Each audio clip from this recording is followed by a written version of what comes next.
Good evening, everyone. I'm Professor Janice Kay, Provost at the University of Exeter, and I'm absolutely delighted to welcome you all to this Creative Dialogues event. This is the first one of this academic year. Tonight, we're honoured to be joined by journalist and author Sathnam Sanghera in conversation with producer and Exeter graduate Narinder Minhas. Sathnam and Narinder have worked together recently on a Channel 4 documentary, The Massacre Which Shook the Empire. So I'm absolutely sure this will be a fascinating conversation.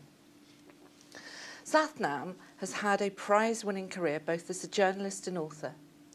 As a journalist, he worked at the Financial Times and the Times and regularly contributes to national radio. In 2002, he won Young Journalist of the Year at the British Press Awards, and among other prizes has won the Watson Wyatt Journalist of the Year twice in 2006 and 2009.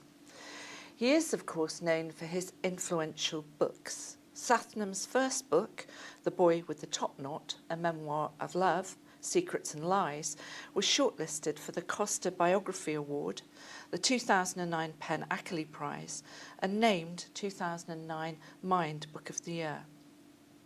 It went on to be adapted into a prize-winning BBC Two drama. His second book, the novel Marriage Material, has been similarly successful, shortlisted for the Costa Book Award and picked by the Sunday Times, the Observer and the Metro as one of the novels of 2013. You might not suspect that before his glittering writing career, Sathnam worked at a burger chain, a hospital laundry, a market research firm, a sewing factory, and a literacy project in New York. Born to Punjabi parents in the West Midlands, he arrived at infant school unable to speak English. After attending Wolverhampton Grammar School, he went on to graduate from Christ's College, Cambridge, with a first-class degree in English language and literature. I'm sure the students in the audience will be fascinated to learn from Sathnam's insight, pivotal moments in his career, and how to break into the writing industry. This event is part of the Creative Dialogue series.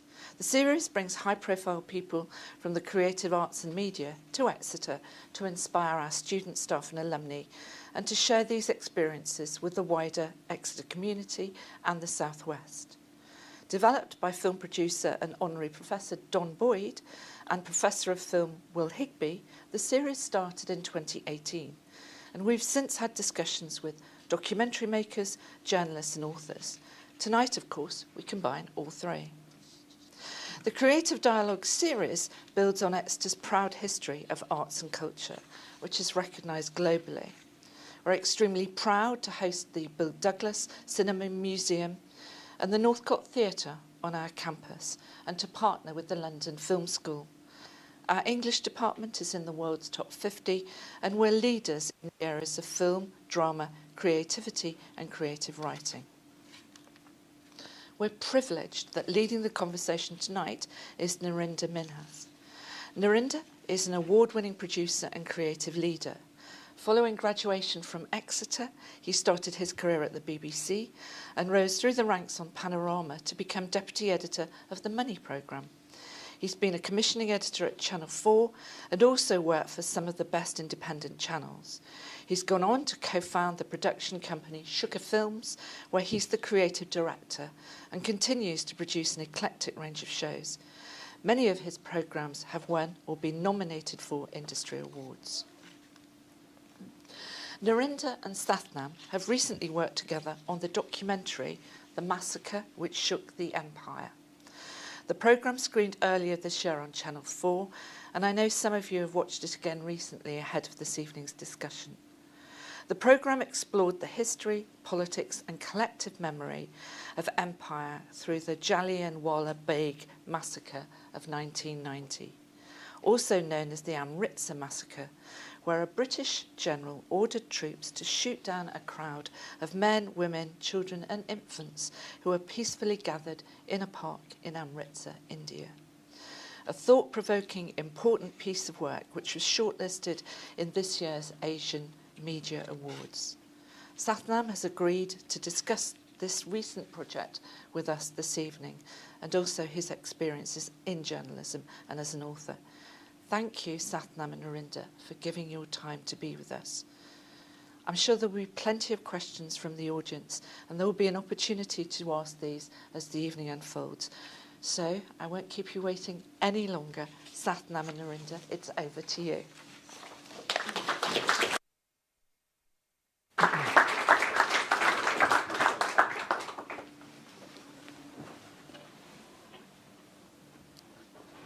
Hello. Oh, it does work.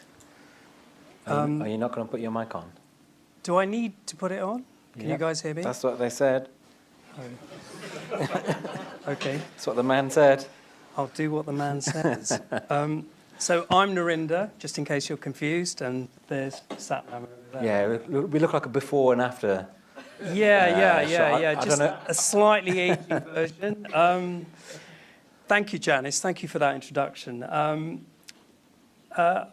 Sathnam is not only a brilliant journalist, novelist, writer, broadcaster. I mean, he really is a true polymath. And having worked with him, I can tell you that he's such a joy to be with. We'll be talking about empire, class, race, and his life in Wolverhampton, his brilliant memoir, The Boy with the Top Knot. Also, I wanted to just touch on Marriage Material, his novel, which actually, if you haven't read it, you should. It's brilliant. And hopefully, we'll have some time for questions. In fact, we'll definitely have some time for questions, because it'd be great to hear from you guys. And thank you for coming. I just wanted to start with the film itself, the opening, just to remind you of the beginning of the film. It really sets up what the film is actually going to be about.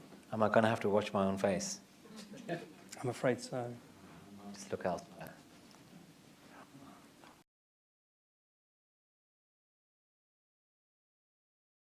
Sathnam, we started talking about this film in the summer of 2018. Why did you feel at that moment you really wanted to make this? I mean, is this a subject that you've looked at before, or was this all... Yeah, it's hard. I haven't actually thought about that, because it happened remarkably quickly, didn't it? I met you for the first time, I think, in some Ponzi club of your choosing.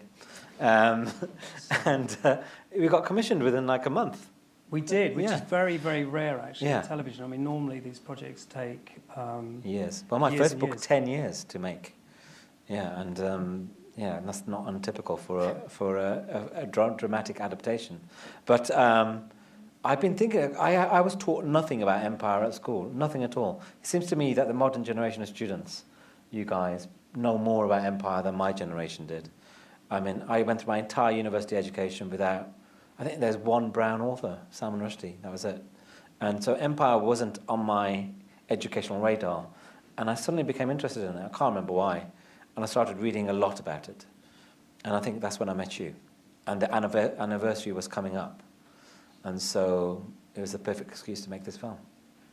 And you're a brilliant writer on the Times. I mean, did you have to change quite a lot in terms of kind of working on a documentary 1 hour length? I mean, do you think there's a very different kind of process, really? Oh, it's entirely different. But I quite like the fact it's different. The problem with writing is it's very lonely. You know, it's just you with a manuscript for, I know there's lots of people who've written lots of books, for sometimes 2-3 years.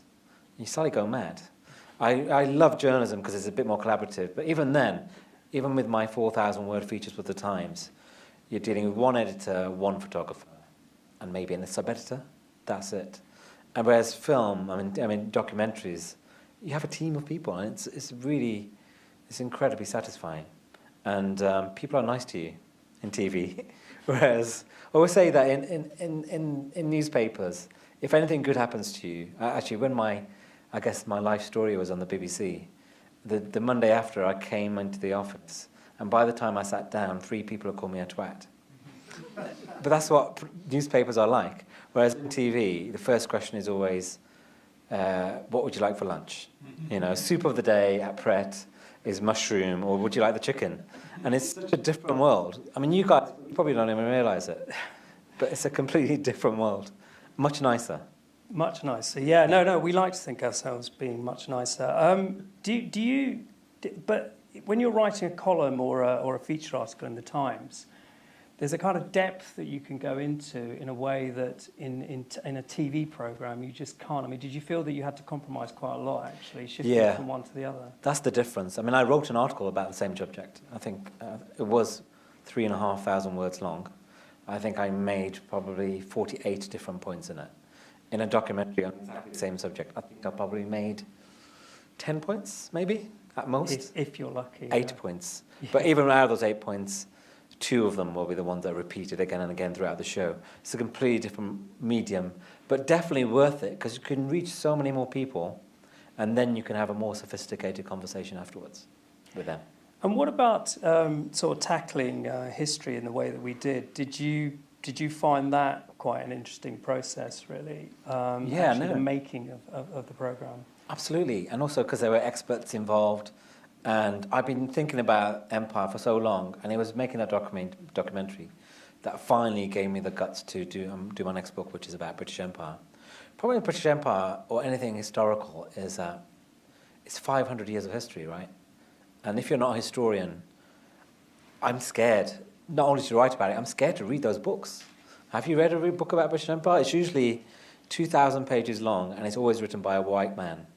And it's not an area I ever felt confident in, because I was like, what right do I have to say what I think? I don't even know what I think. So my book is going to be shorter, and it's going to be me saying, I don't know what to think, but this is what I think anyway. So in this film, you go to India, but before you do, you meet some of the descendants of the British colonials. And in particular, you meet a woman called Caroline Dyer, who was General Dyer's great-granddaughter. And I'll talk to you about the encounter, because it's a really interesting one, but we have a clip of you meeting Caroline for the first time.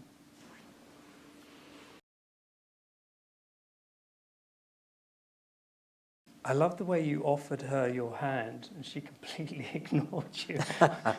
I only noticed that on the third cut, actually, and I thought, oh gosh, is that a bit embarrassing? But we kept it in. How did you stay calm during that? I got thousands of messages, I guess, since that was broadcast. Some people saying, how do you stay so calm? Some people saying, why didn't you just go for her? I did think about it a lot. I thought maybe I should have gone for her, but it's not my style. I think you've got to hear anyone out. However evil they are, let them condemn themselves if they want to. But I do think it's a basic journalistic thing that you've got to listen to people.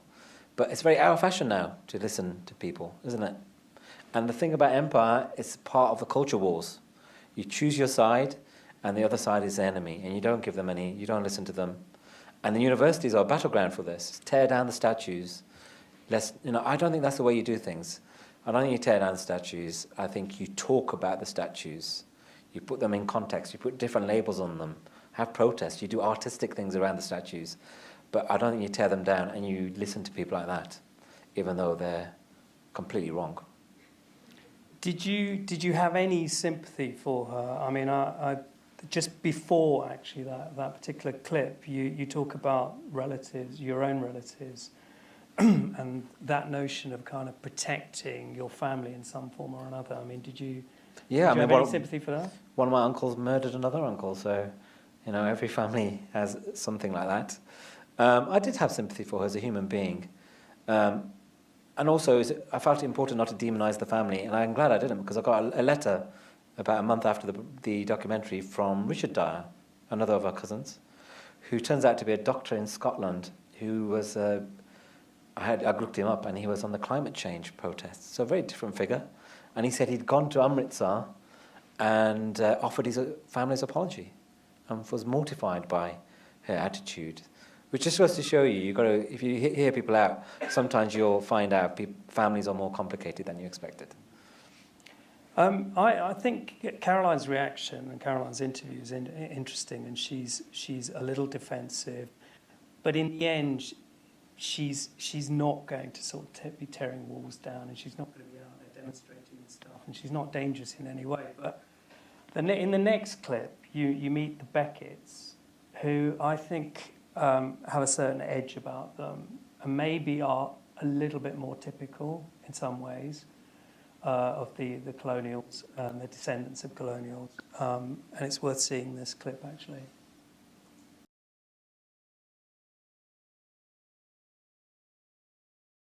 It's interesting, isn't it?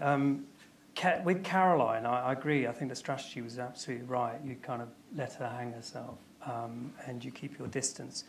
With the Becketts, you could have gone the other way and actually intervened, because they were quite knowledgeable about what happened in a way that Caroline really wasn't. And I just wondered, did you think about intervening, or did you think, again, no, I'm going to adopt that same interview style that you had with... Well, I guess I was still finding out about what happened then, but yeah, the chilling thing about them was, I mean, she's a psychiatrist, he's an architect. These are highly educated people. And I generally, I mean, I've now read probably 6 books on the massacre. You can't, I mean, what they're saying is unsustainable historically. And it's incredible they think that. And again, it's another symptom of our tribal culture wars, where people just believe what they want to believe regardless of the facts. But when you're a psychiatrist and an architect, highly professional people thinking this, I do worry about the state of our nation. But what do you think it does say about modern Britain, actually, and memory and the empire itself? I mean, it just feels distant, but yet it feels so much part of today. I was saying this to Brian, who was a student journalist who I talked to earlier before. The culture wars and also empire and Brexit and so on, it's not about intellectual positions so much as feeling, you know? People feel they're a Remainer for vague feeling reasons. People feel like a Brexiteer. People feel proud of empire. It's not based on knowledge or intellectual endeavour. And all of this is a symptom of the fact that it's really badly taught. It's not really taught. We act as a country like empire never happened, and yet it was the biggest thing we ever did as a nation, and arguably the biggest thing that ever happened to the world, given it was the biggest empire in history, you know. And so the problem is education. You elsewhere you've talked about kind of British exceptionalism, you know, the notion that actually we were always seen as the good guys. I mean, how much has that played a role in actually keeping that feeling of empire alive? Yeah, I'm in my new book on empire, this whole chapter on nostalgia.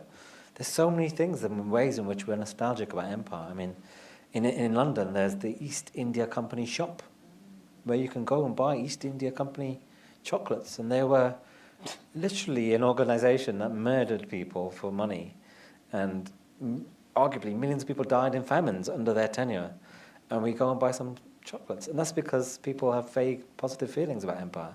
Some Indians do, some Africans do. You can go to like Kenya or in certain parts of Africa now, you'll meet some black people who say things were better under the British, you know. And actually, it's come up in Hong Kong as well. There are people, they were quoted in the FT recently saying, you know, Hong Kong was better under the British Empire. But I don't think that's an intellectually coherent position.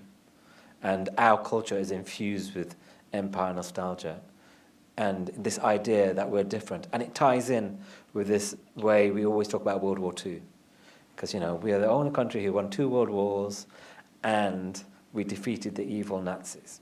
You know, we defeated the racists. So how do you tally that with the fact that for 200 or 300 years we were the racists? I mean, we pioneered racism, you know, in the way we managed empire, created classifications between people in countries that never existed before, you know, and again, just not acknowledged. At this point in the film, where we're at a moment where we've heard from the colonials, you then go and explore this issue and actually look at the various arguments that they've been putting forward, i.e. it wasn't actually a massacre, no babies died, no children died, etc., etc. What did you discover in Amritsar itself, and were you actually shocked by what happened, and how did you feel about it? Well, I guess in India, I mean, you've probably talked to people in India about this. It's very extensively taught. Most school kids are taught about the Jallianwala Bagh massacre, whereas here most people don't know about it. And so that's the shocking thing, and they very much feel it. So even when the descendants were talking about what happened, people were regularly in tears. And it's an open wound in India in the way that it's not over here. So that was the really stunning thing. The other thing was, I think they have different ways of remembering in India, in that the Jallianwala Bagh gardens aren't, and what's the word? I guess you could say they're a bit tacky in some ways, you know? You've got topiary soldiers, you know, and people use them to go around with their girlfriends. And there's actually, it's not a place of mourning, oddly, so that's a bit of a contradiction. But that's because we have an idea of history in Britain, partly because we think we pioneered academic history, the way we do history, that Indians don't do. You know, they do it in a very different way. It's interesting, yeah. So one of the things that we tried to do in this film was to play with the form, really.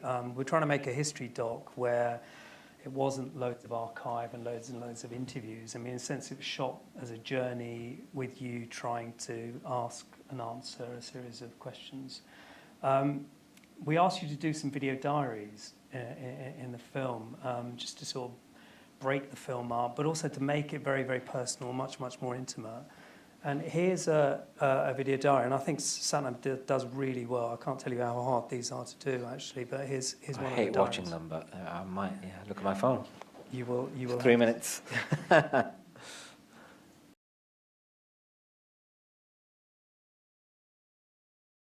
Did you find those hard to do?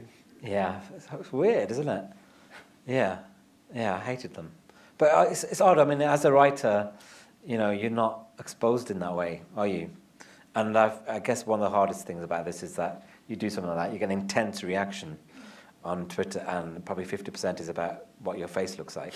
And also, I guess there's bits of me in the documentary, and there's a very valid argument of people saying, you know what, it's disrespectful. You've made it about you, and it should have been about those 327 victims. But I have learned that in journalism, if you tell it through a personal story, more people are going to watch it. You know, if you've got to engage people from the beginning. You've got to give people reason to watch a documentary on Massacre. I would not do that on a Saturday night. You know, I'd watch something else.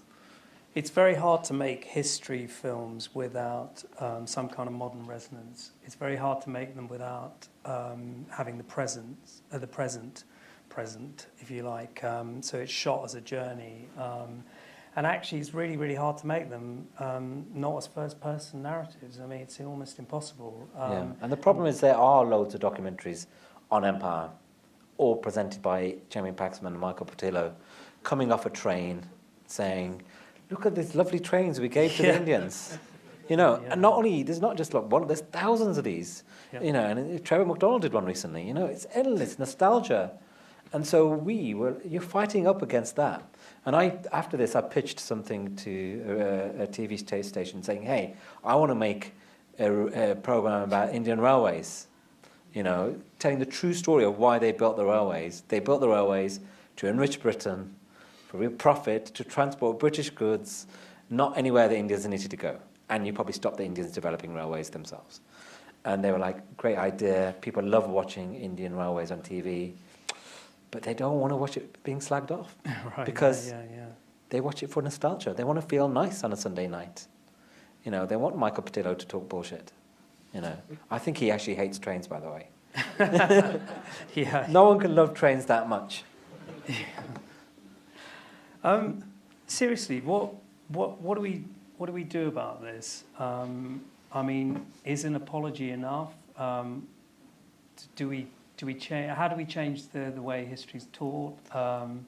Yeah, I'm thinking about this a lot with my book, and you know what it feels like. The other thing about British Empire is there's so many academics arguing over every single point viciously, and after the broadcast, I got caught up with some of these arguments between historians. They are the most vicious people. There's a historian here. You guys are vicious, man. It's like, oh my God! Like these people have spent 20 years making one point. They loathe the other person. They want to kill them. Right. And I felt like it was like a street fight where all these people had swords, and I was jumping in with a truncheon, going, hey guys, stop. It's such a poisonous area. But I am delving into it. More poisonous than journalism. It's singly more poisonous than the Labour Party, which is saying something. But I am sector by sector tackling what we need to do. I mean, first of all, yeah, you need to have more education. Secondly, in museums, you need to start returning some of the stuff. We stole a lot of stuff at the end of a gun. We don't have to return everything, but some of it would be a good idea. And we need to acknowledge its influence in politics, in Brexit and so on. So yeah, and also we need better documentaries, not all presented by Marco Patello. I mean, it is interesting that certain countries seem to have dealt with these horror moments a lot better. I mean, America hasn't dealt with slavery very well. The Australians, not brilliantly with the Aborigines. Germany seems to have done something. I mean, is there something to learn from the way other countries have Yes, dealt you've with just actually quoted the title of one of my favourite recent books. It's called Learning from the Germans by Susan Neinman. And I'm going to meet the author in 2 weeks' time. And she's written a fantastic book comparing how Germany deals with the Holocaust and how America deals with slavery in modern day. Fantastic. Germany is very good at dealing. I mean, you walk outside a house in Berlin and there's a stepping stone which will tell you 30 Jews were dragged to their death from that house. So it's a living part of their life, whereas it's not the same in America at all. But an interesting caveat with that book is that Germany had a colonial history too, and they are just as bad. They don't really talk about the colonial past. So no country is perfect at all, but Germany is going a long way. France, Macron recently said that he's going to start returning stuff from French museums to Africa. If they can do it, we can do it. So other countries are much further ahead, and I think it's partly because our empire was so big. It all means so much for us. So people worry that we're going to have to close down the British Museum and things like that. They might have to close down a few wings, but they don't have to close down the whole thing, I would say. But you know, there's a British Museum Act which stops, the British Museum returning anything. They can only lend stuff, even human remains. Right. Incredible.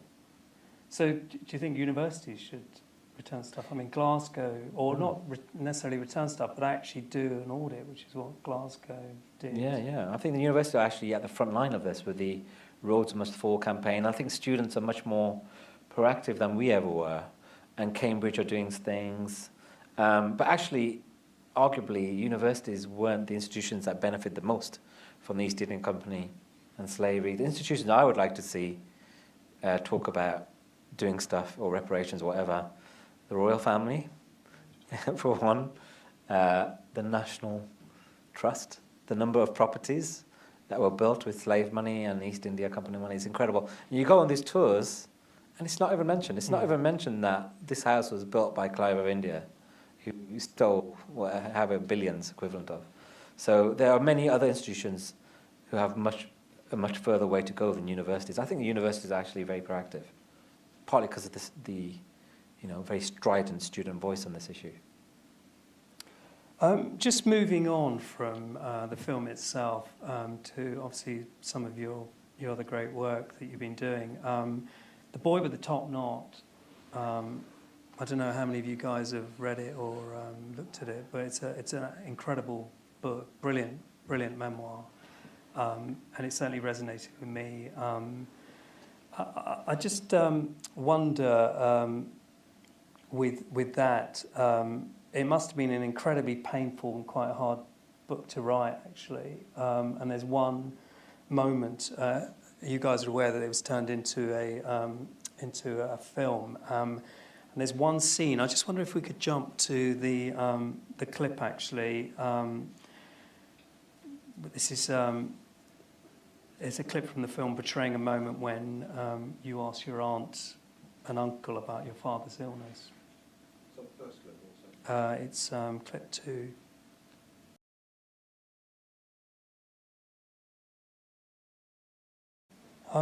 In Sikh culture, the subject of mental illness is often, it's a real taboo subject. This must have been quite difficult for you to write about, and then eventually see it on the screen. Yeah. I mean, I can't watch that. Didn't watch it when you had it on. That's also almost happened word for word. as it was portrayed. It's a very odd thing being a writer in that you take the most painful things that have ever happened to you and they end up on TV sometimes.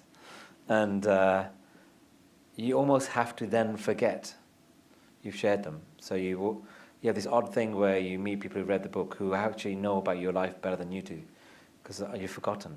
I had someone read the book back to me at this psychiatrist conference last week, and I had no memory of writing it. And I think it's not normal to walk around with everything bad that's ever gone wrong in your family in your head. You have to forget. And but I'm glad I did it. And you're right, severe mental illness is taboo generally in most societies, but even more so in Black and Asian societies. And there's often, stuff about black magic and so on. So yeah, I'm glad I did it, but God, it was painful. So was it at one level a lot easier because there was a writer on the drama? So you'd written the memoir and then it was turned into or adapted into a film. Did you find that an easy process, actually passing that on to another writer, or did you feel a little bit uncomfortable watching somebody else write? No, I passed it on thinking it wasn't going to be made, and then I avoided the subject completely until literally they greenlit it, and then I was like, shit, I hadn't even read the script. And so I thought, I better read the script. It took me 2 days to read the script because I found it so upsetting. Then I had to send them corrections. They did all the corrections. But then there was it just continued being painful. So then there's something before a drama is made. You have the entire cast in a screening room reading out the entire drama to length. It's so odd walking into a room and seeing 10 actors, each one playing a member of your family, acting out the worst things that have ever happened to you. Yeah. And I walked out 3 times. I just couldn't listen to it.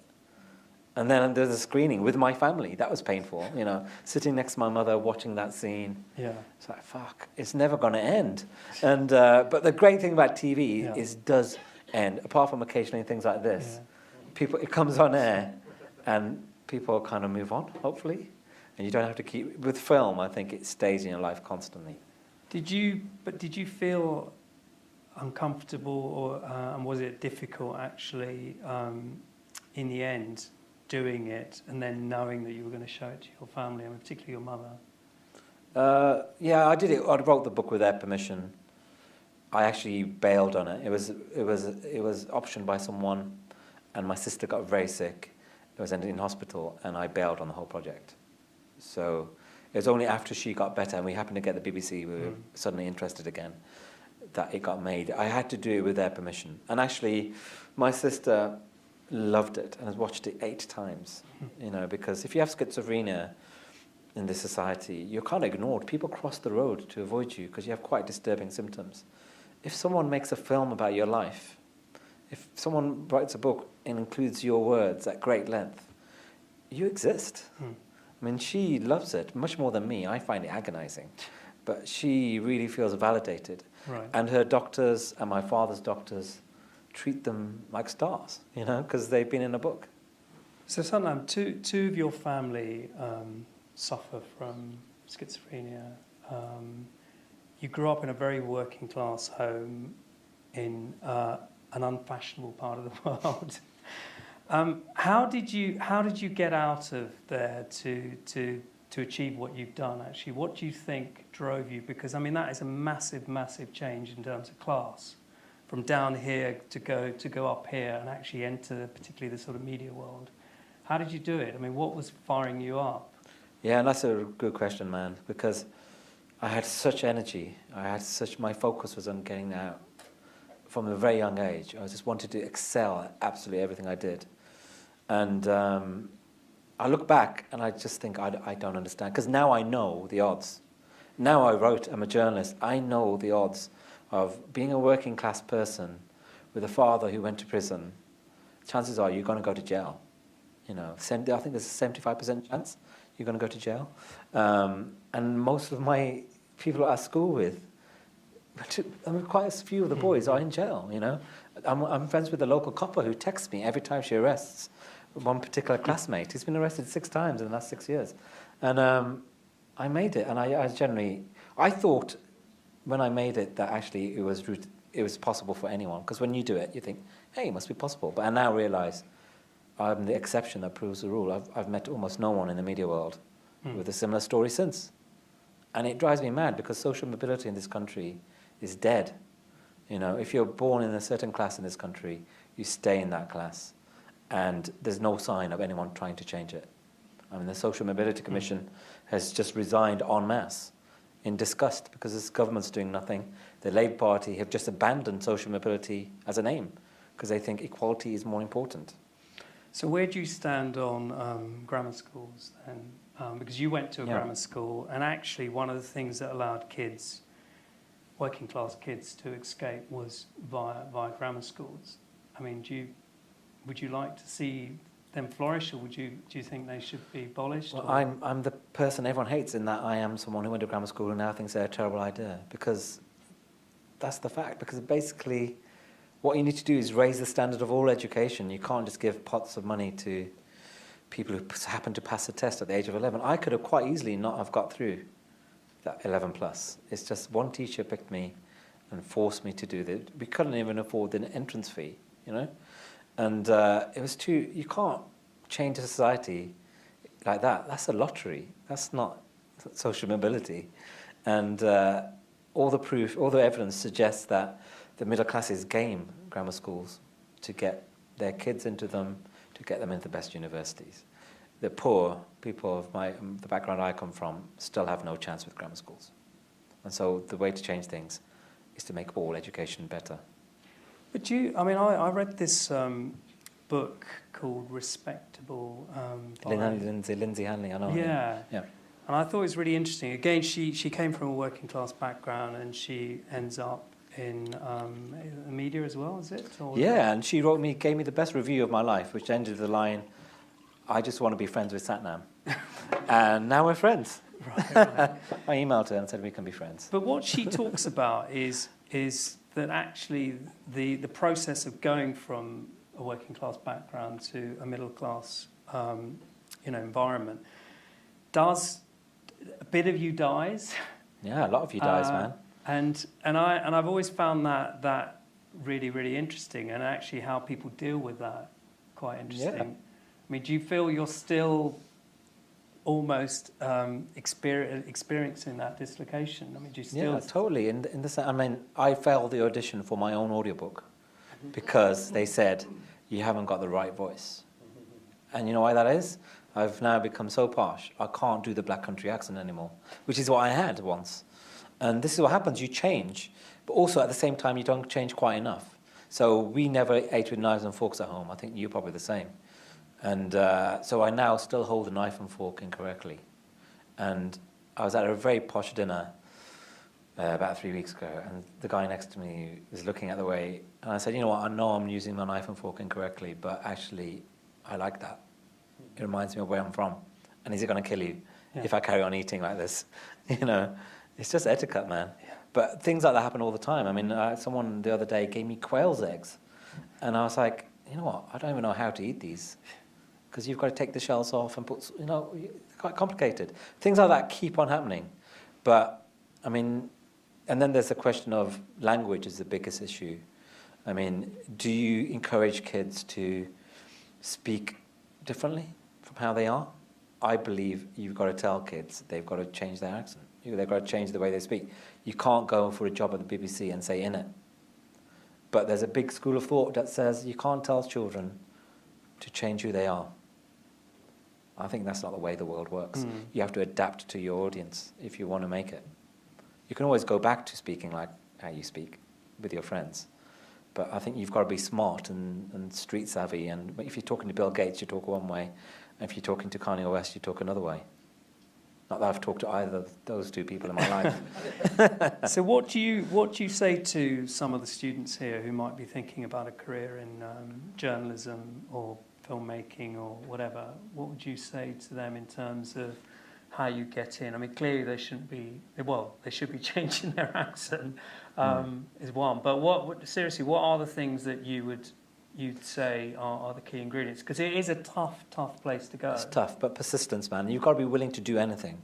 My first media job in the media, and this is really embarrassing, I wrote about 50 applications to the BBC, didn't get a single chance of work experience. Couldn't go there anyway. I was in London, couldn't afford it. I ended up on a channel called Live TV, where my job was to get dressed up in a rabbit outfit and dance behind the news presenter on the hour for 10 hours a day. You know, I was like, I had an Oxbridge degree, and I was dancing like a monkey or a rabbit, but I was willing to do it, you know, and that's ironically got me my job at the FT, because they were like, seriously, you danced like a rabbit, like literally? And I was like, yeah. And they're like, we'll take you on then, because it shows you're willing to do anything, which is what people in the media want, because you never know what's going to happen on a film. You might need to do something ridiculous. And the other thing is, be a consumer. The number of people who I meet who want to be in film or TV or want to be writers, and they just don't read newspapers, books, or they don't watch enough films. You've got to be an avid consumer. You've got to know the market. You wouldn't start, you know, a corner shop without knowing what other shops were in the district. And that, as soon as you're an expert, it exudes. People smell it off you, you know what I mean? And you'll get a job, guaranteed, you know. But the number of people who apply, go for jobs, and they don't really know the medium. You know, they just watched a couple of things. They mainly just want to express themselves. That's not enough. It's too competitive.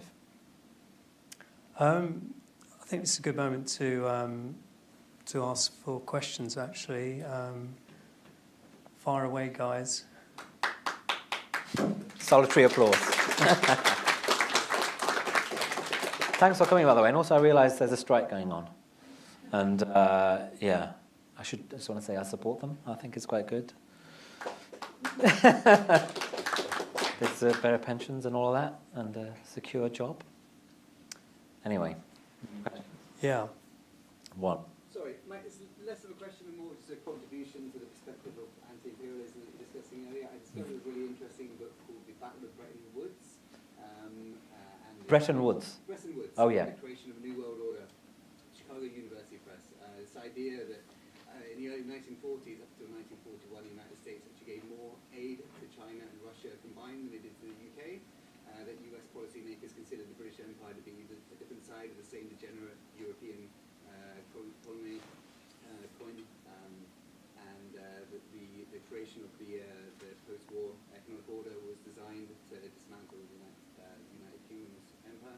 So I just wanted to share that it was a really fascinating perspective on the United States, and got big respect for the United States. Yeah, I mean, that's the thing. That really comes across in the first half of the 20th century. America's massively anti-imperial. But arguably, they set up an empire of their own since, you know, and they've got a kind of informal empire. But yes, I'll look out for that book. Question here? Oh, two now. No one ever wants to ask the first question. Let's go here. Hello. Thank you very much. Both are fascinating. I would like to ask you to dance like a rabbit, but I won't. You're a historian. Yeah. Yeah. I'm interested very interested in education, education about empire, and I think that I think the media has an enormous role to play in that. But leaving that aside, perhaps I'm interested to know what I'd like you to be specific. What do you think, particularly at school level, not so much at university level, primary, secondary school level, not A-level history, but kind of what at the level where everyone is studying history. Primary school and to some extent at secondary school. What do you think we should be teaching? What do you think young people should be learning about Jallianwala Bagh, about India, about the empire in general? Yeah, well, I think at the moment, history isn't compulsory, is it, for GCSE? No. First thing is that. You make history compulsory. You can't understand your country if you don't know where it's been. Secondly, I mean, this is kind of the way I'm writing my book. I don't think one way of maybe teaching empire is not to do it chronologically, but it's to take modern aspects of Britain and then explain how they were created by empire. So, for example, our museums. You could actually just walk around 3 or 4 museums. Say the Victoria and Albert Museum, I would say, half of their artifacts come from empire. They were things generally given to Queen Victoria on raiding missions. Just take one of the exhibitions and explain how it came into being. That's much more interesting than trying to teach empire, which is impossible. But you could do the same for our politics. Brexit. You could do the same for our stately homes. It's a much easier way of teaching. I think if you take someone to a stately home, say Harewood House, and explain how that was financed by slavery, you know, and explain how the trade worked in those days. But that's the only suggestion I have, really. But I'm not a teacher. But I hope that my book slightly encourages people to read these books, these more serious books, because people are scared of them. And I think history books are too often written for historians, and they're not written for the public. Well, I had a question over there. I was just wondering to what extent writing your memoir was a reading process. Did it help you sort of come to reading your part and what you've been through? Yeah, absolutely. That's why I wrote it. It was a massive act of therapy. To be honest, I'd not written a book before then, so I didn't really expect it to be read. And if I did it now, I wouldn't include half the stuff in it, because it is ridiculously exposing. And it took me about 10 years to just get over that, to have 10 years more of a life, so that I felt like I hadn't invaded my own privacy. My only tip is, if you're writing a memoir, don't put everything into it. You know, leave some things. But on for the yourself. other hand, it's you opening yourself up, which actually allows the reader to really, really sympathise and empathise and connect with you. It's a brilliant book, actually. I totally recommend it. By the way, when did you? But it's just, yeah, it's just. I wish I'd told people less. You could have achieved the same thing by. But anyway, you're going to have regrets about anything you do, right? I've always wanted to ask you, actually, when did you have your top knots? You had one as well, didn't you? I did, yeah. But when did you? So obviously, you know, cutting your hair is a big thing for Sikhs. I had mine cut when I was about 9. All right. But what happened? 14, yeah. I was 14, and yeah, I think I was getting in that awkward teenage phase. Started having a beard. The whole turban thing was becoming very real. I was going to be a man with a beard.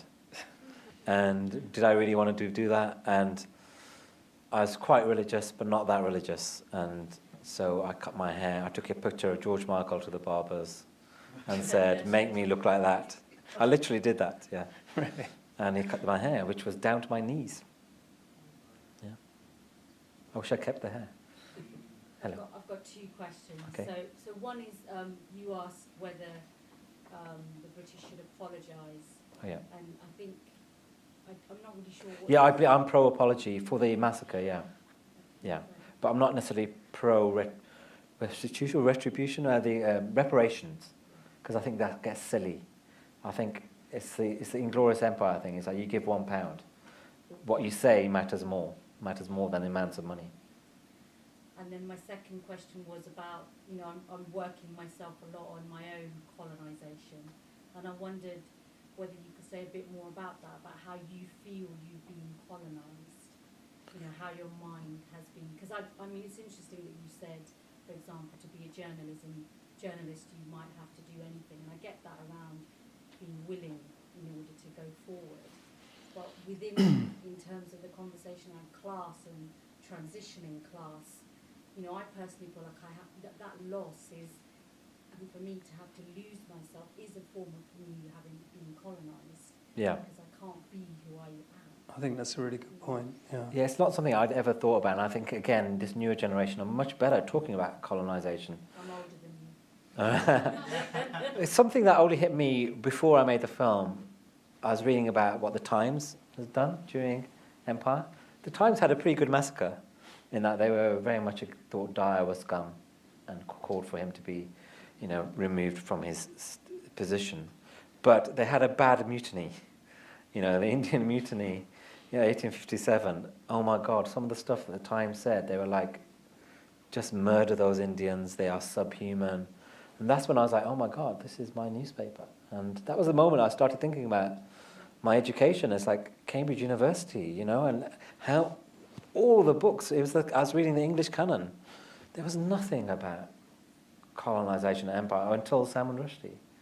And why was that? And throughout, I had 3 years of education about the world wars. No one once mentioned the tens of thousands of Indians and Africans who had died for empire. No one mentioned it once. We taught the Irish potato famine. No one mentioned the Bengal famine. It's happening roughly the same time. Tell us about it. You know, almost everyone in the class, or half the people were brown. And we had nothing relevant to our education. And Enoch Powell was local MP. And so all of this stuff makes me think, it was quite weird. But I'm only just realizing at the age of 43. You know, and so this is why I'm trying to make restitution for that with my book. And but yeah, I mean, I'm glad I started this journey. It's quite a long process, isn't it?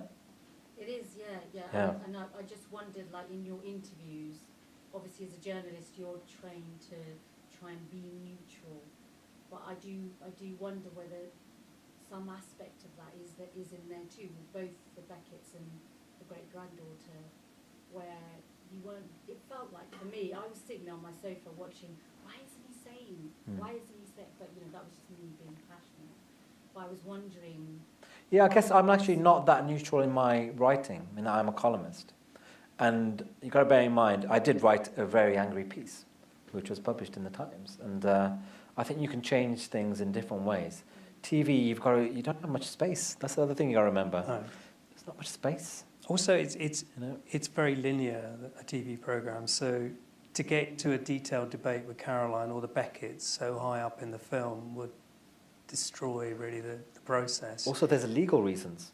You've got to, what's it called? What's the law? You've got to give them you've got to give them the right to reply. So you can't, in print you can say whatever you like. But in TV, actually in print you can't really, you need to have a right, you need to include their views. Otherwise it's libelous. You know, so you've got to be fair, and so it's complicated. But you're right that the whole process of how much your brain has been colonised or your mind's been colonised is a really, really interesting question, because the more you try and fit in, the more you feel that you're being colonised. So I grew up in a generation where I changed my accent. You know, I grew up in a working class community in southeast London. I was born in India, learnt English when I came here, had a really thick southeast London, you know, accent, and then when I came to Exeter, I suddenly met this upper middle class here that I never ever encountered, with people called Rupert and Tarquin and whatever, names I'd never even heard of. And that first year was literally like, do I sink or swim, really? Do I join in? Do I really want to get on, or do I remain as Narinder from southeast London?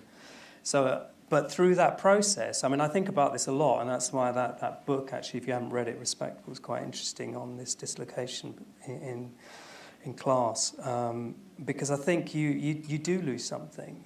And by the way, you do end up either being an academic or a journalist if you have gone through that dislocation, and because it's a way of kind of almost monetizing you as an outsider. Yeah. I think I had a question about it. I think I find class harder than race. Interesting. Right. I had a question at the back. Just within all the different media that you've done, obviously, what has been the weirdest place you've had inspiration? Inspiration. Yeah. Or an idea, or a breakthrough. Well, inspiration can come anytime. I would say that one of the most important things with writing is actually walking away from it. It's so important. In that, say if you're stuck on a deadline, it's much better to go to bed when you're tired, wake up really early and start afresh, than to stay up all night. I know students love staying up all night. It's counterproductive, man. And with bigger projects, the best thing you can do is put it in a drawer, forget about it, do something else, come back a month later, and you will see all the problems with it. Basically what you're doing, you're buying yourself perspective. You call that inspiration or whatever. So actually, almost always, my inspiration happens when I'm not actually working on the project. I'm usually doing something out in the gym, or walking, or eating Monster Munch in front of the Antiques road trip. That's when the ideas come. Pizza Express. Yeah, Pizza Express, and that's when you have your ideas. It doesn't work the way it's portrayed in films, where people have this sudden idea at their desk. No. Oh, I'll write it down. But the great thing is technology now. You can always record your idea wherever you are. I slightly haven't answered your question, but thank you.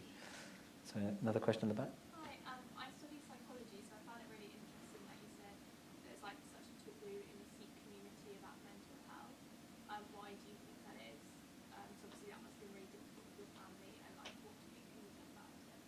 Well, actually, one of the, I don't know, I mean, there's anthropological reasons why it happens, but in a very basic way, if you have a severe mental illness in India, the chances of having a psychiatric evaluation are quite slim. I read this statistic in the New York Times recently, which claimed that there were 4,000 psychiatrists in India for 1 billion people. Right? 4,000. America, fraction of the population, has 40,000. Right? So basically, if you're in India, or probably a lot of the developing world, the chances of seeing a psychiatrist are quite slim. So you're going to find other explanations or other ways of dealing with it. But it's also complex in the sense that people from our backgrounds have higher incidence of severe mental illness, but we have much higher recovery rates. And I know there's a psychiatrist in the audience, and I don't want to get this wrong, I can't remember who it is. It's you, isn't it? No one really knows why. There's all sorts of theories.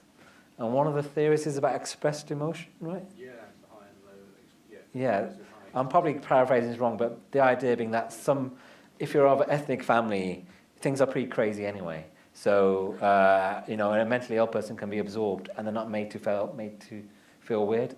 That's vaguely right. Like my dad was always part of family life, even though he was mad. But he was, to be honest, no more mad than my other uncle, who was pretty crazed, but normal, supposedly. And so he, I think, became better because of that. But there's also other reasons that actually in the developed world people can work.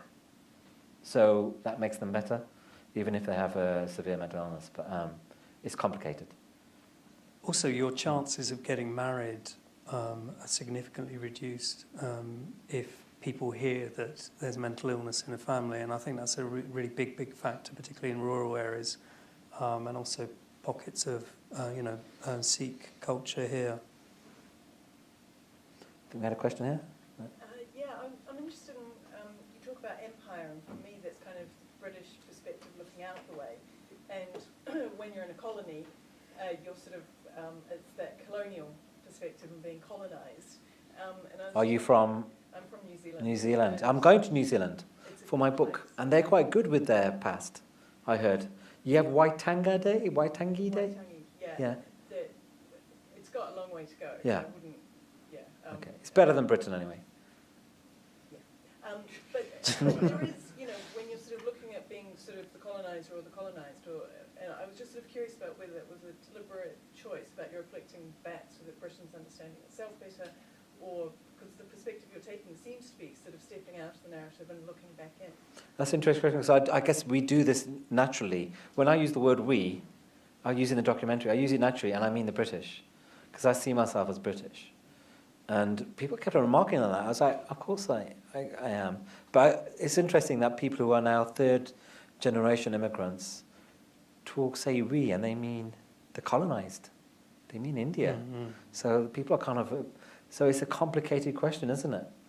And I went on a tour of the British Museum recently from this woman who does fantastic tours called the Uncomfortable Tours of major museums. And she pointed out this shield, very famous shield, that was held by the first Aborigine that Captain Cook encountered.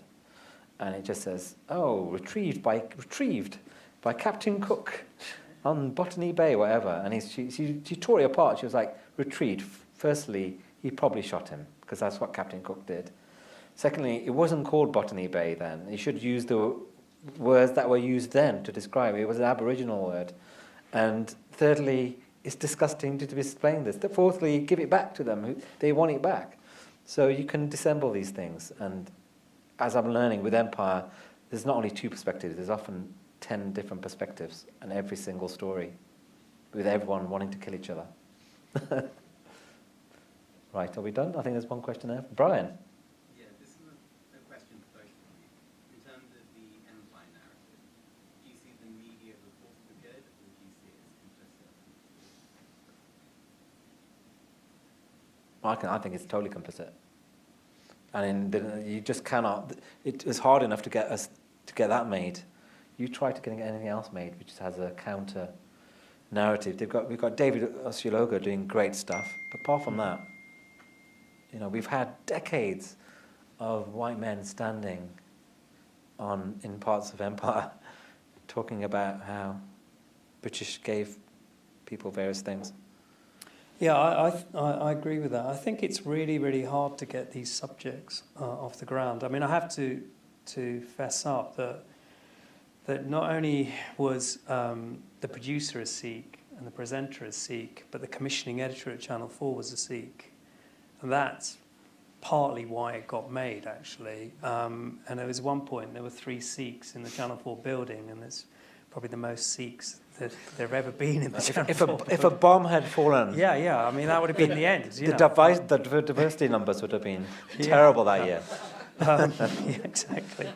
It's just very, very hard to look at the events of to do with India and to actually make programs that aren't sort of really kind of, the normal stuff of World War II. I mean, it's very hard to look at the World War II from a kind of different perspective, actually.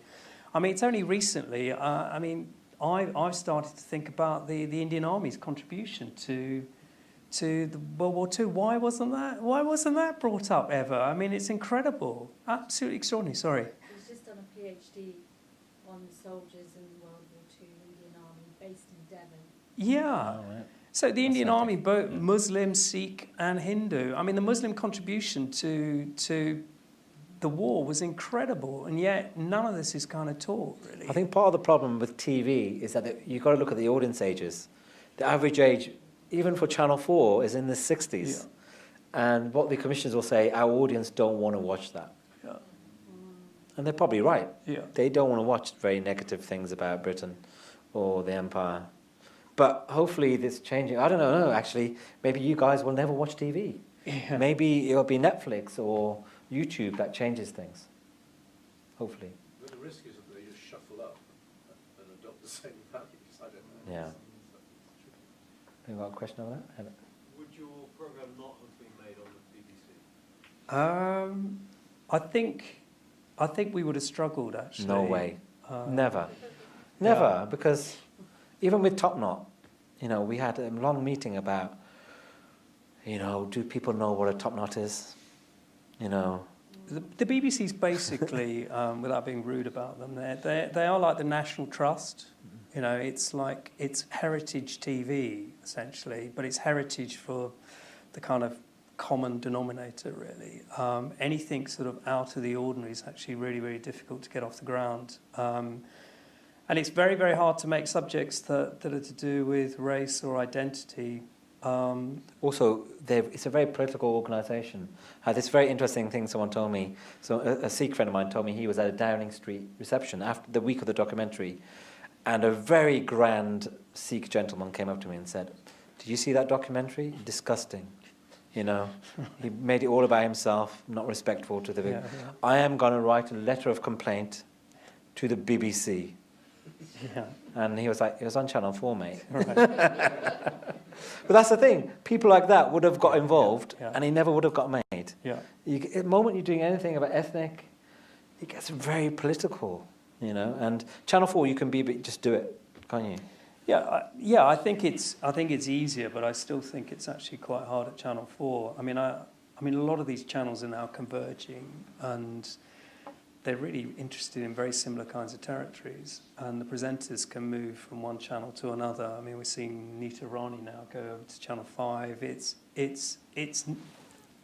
hard. It's very, very hard. I think the trick is to try and make it in a way that's more accessible. I think it's very hard to talk about these ethnic subjects without white people in them, if you see what I mean. We couldn't have made that film with an entirely brown cast. No way, they wouldn't have commissioned that. So we had to broaden it out, make it much, much broader. I mean, in some ways, The Carrot, you could make a more serious film, but we have to kind of appeal to a broader audience. Yeah, you got to remember that one of the peak time shows is Great Canal Journeys. That's what people are watching. Yeah. It's the same audience, so you've got to aim at them. Anyway, I'm sure you'll make better stuff, Brian. Although that does address an issue, dementia, which is quite an interesting. Yeah. So in a sense, it comes.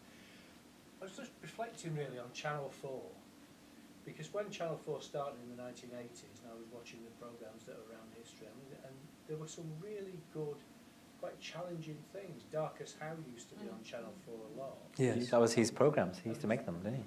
It was really, I think, really challenging. Yeah. Really opened my eyes from where, in a sense, I came from, and I love those programmes.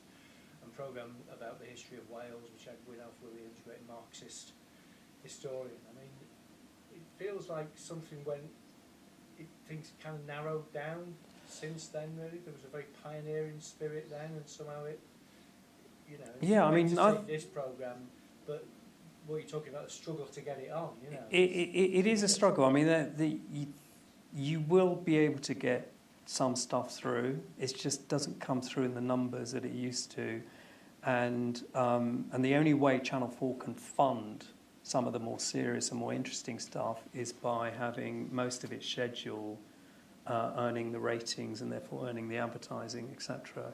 So you've got this strange kind of mix at Channel with very, very mainstream pop programmes with some serious stuff. Whereas in the past, I mean, I did 8 projects with Darkest, actually, and it was a lot easier to do White Tribe or Slave Nation, all those kind of series, which were very, very highbrow, and we didn't really have to compromise at all in those.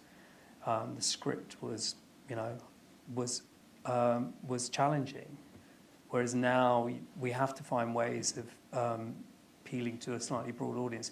Although this did pretty well. You spoke to the commissioning editor actually in terms of audience and in terms of reach and in terms of impact, which I know you guys here use.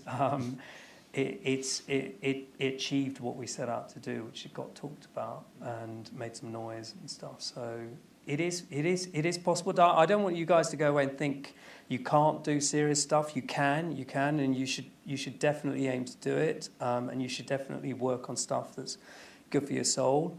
But it's hard. It is hard, and you have to find ways into it, and you have to. I mean, this we were lucky because it was the 100th anniversary as well, and that's a huge peg. And there was a book coming out at the same time. So I think it's about the right package, really.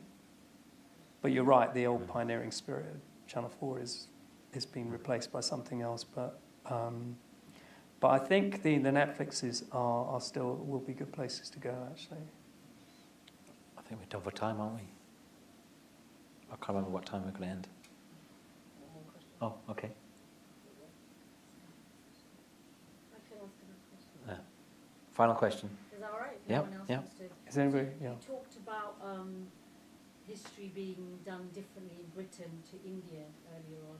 You made a comment, and I wondered what you meant by that. Like, how is India doing history different?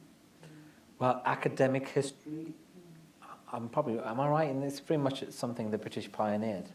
There's a certain way of talking about history, which is a very British way, like the way you source things and all your appendixes and that tone. It's a British tone, isn't it? And Indians, either they write in that history, in that tone, or they have their complete, I mean, traditionally the Sikh culture is oral history. That's just one example, you know. But they have different ways of remembering to us. Whatever. But, I mean, it's interesting that one of the most successful historians of India at the moment is William Dalrymple, who's a white guy. I don't know how that makes you feel, because he's brilliant at it. He's really good, and the Indians really appreciate him. His book on the East India Company is selling incredibly well in India. So it's not, you can't always bring it down to race, and you know, it's complicated. Sorry, just to go back to the point that the gentleman there raised about the way history's taught. I mean, just generally in education, my instinct is that we don't teach kids to argue. And I think that process needs to take place a lot earlier in the education system. I mean, I studied science, and I didn't realise until I got to Exeter that Newtonian mechanics was replaced by Einstein's mechanics. But even Einstein was essentially a model, and that's been replaced by Hawkins and black holes. But all you're doing is modelling reality. It's somebody's model. It could actually be not true. That notion of it being a model or an argument or somebody's take on something, and it's an opinion. And even history, it's like it always seems to be like a search for an objective fact rather than history's political. I mean, I don't know, I was having an argument with a friend of mine who's an economist, and I said, look, economics is just a branch of politics. I was trying to simplify, but it seems like we're not taught about argument, actually, and that you can take a position much, much earlier in the process. So therefore, we could have been taught that the Indians thought this, we thought that. So that sense of perspective, I think, feels like it's missing, and you don't get it until, I don't know, some undergraduates don't get that, actually. In fact, people we hire and sometimes don't really argue very well either, you know, coming into the media. Anyway, thank you for everyone for coming. Yeah, thank you, guys. Thank you. And, yeah, you're going to say something? Just, yeah. All right. So I just wanted to, it falls to me to do the vote of thanks. I'm Will Higby, I'm a professor in film here at Exeter, and I was one of the people who started the creative dialogues. One of the things that we wanted to do when we set up this series was really to have leading edge in the field, offering a wide-ranging discussion that was considering a whole set of topics that weren't necessarily limited to their actual specialism, but also reflecting on their own craft or profession or approach. And I think what we've had tonight has been a really, really fantastic example of that. It's been a really wide-ranging discussion. It's been thoroughly engrossing, and I think that actually the quality of discussion and the way in which the conversation almost felt like it was extending out across the audience is a real indication of the quality of the dialogue that's been going on tonight. So I really want to thank both Sathnam and Narinder for coming down to Exeter. It's funny, when I met Sathnam earlier and I said, oh, have you been to Exeter before? And he said no, and I've only ever seen it in the dark. So hopefully, you know, possibly when the new book is out, we can invite you back and, you know, can you see Exeter in the light? And, you know. I'm sure it's nice. Yeah. Maybe it's not, maybe it's rubbish. Well, we only ever invite people down in the dark in the winter, right? Okay. I think also with an event like this, there's always there's a real skill in moderating or leading the questioning. And Narinder, Narinder's an alum from Exeter. I met him about probably 7-8 years ago, maybe more. And he's done a lot of great stuff with us. You know, he's always willing to come down and speak to students, been involved in sort of events and initiatives and with working with staff and also with students. Some of our students have actually gone on to work for him, you know, and so we're really grateful for you for suggesting, Sathnam, for coming down and for so skillfully sort of guiding the conversation. And also, I think what happened, which was really great, was that, you know, we were getting your sort of input and your insight into not only the topics that were being discussed, but the kind of producer's mind, the creative producer's mind was coming out. So thank you both very sincerely for a really great event. Thank you to all of you for coming. Also, I need to thank John and Chris, who expertly sort of mastered the tech. There were no sort of no faults, no problems as ever. Thank you very much. Thank you also, Margaret Househayes never likes me to thank her, but I will thank her and to her team. Also to thank you to the Provost and to the college for their support for these events, and to Naomi as well from Arts and Cultures for all the work that she's done in terms of putting this event together. Thank you to all of you for coming, and if we could just show once more our appreciation for Sathnam and for Narinder.